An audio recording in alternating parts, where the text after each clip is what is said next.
जय Hind. Hindi short and Guru channel में आपका स्वागत है। यह अंक संख्या 4 की एक्सरसाइज नंबर 24 की स्पीच है जो 100 शब्द प्रति मिनट बोली जाएगी। स्टार्ट। महोदय, बेरोजगारी के बारे में माननीय सदस्य ने बहुत अच्छा प्रश्न किया है, परंतु इस विषय में भी मैं यह कहना चाहता हूँ कि जो आशंकाएं व्यक्त की गई हैं उनका कोई ठोस आधार नहीं है। शहरी और ग्रामीण दोनों क्षेत्रों में बेरोजगारी में चिंताजनक वृद्धि नहीं हुई है। मैं आपको आंकड़े प्रस्तुत कर सकता हूं कि शहरी क्षेत्रों में शिक्षित बेरोजगारों की संख्या में अधिक वृद्धि नहीं हुई है और ग्रामीण क्षेत्रों के बारे में भी यही स्थिति है, परंतु इसका अर्थ यह नहीं है कि हमें यह समस्या हल नहीं करनी है। निश्चित रूप से हमें समस्या हल करनी है। जहाँ तक कृषि का संबंध है, मेरा कहना है कि कृषि क्षेत्र पर पूरा ध्यान दिया जाता है। हम उत्पादन और खरीद दोनों लक्ष्यों को प्राप्त कर रहे हैं।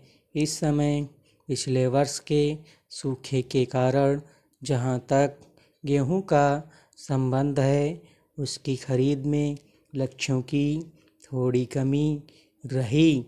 चावल की फसल अभी आनी है, परंतु तब भी हम 47 लाख टन गेहूं की खरीद करने में सफल रहे हैं, जो कि केंद्रीय पुल का 73% है।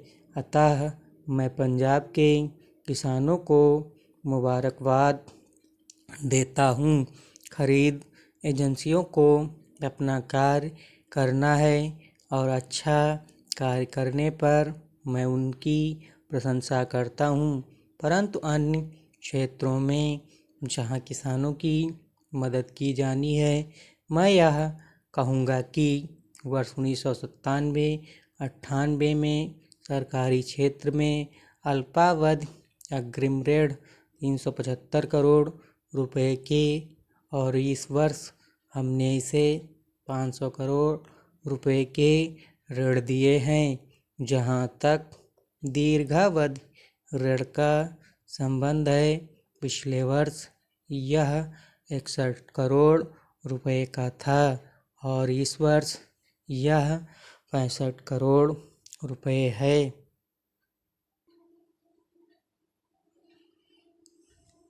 जहाँ तक विद्युत का संबंध है, पिछले वर्ष राज्य योजना में कुल 650 करोड़ रुपए दिए गए, जिसमें से आधे विद्युत के लिए ही, क्योंकि विद्युत अवश्य उपलब्ध होनी चाहिए।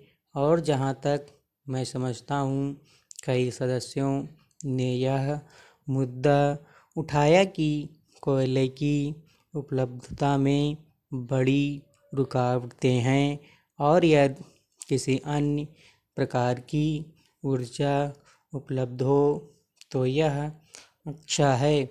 विद्युत क्षेत्र के लिए ही 352 करोड़ रुपए था, जो कि 54% था और इस वर्ष योजना 700 करोड़ रुपए की है। आशा है माननीय सदस्य इस बात की सराहना करेंगे कि इस वर्ष की योजना पिछले वर्ष से पर्याप्त रूप में बड़ी है।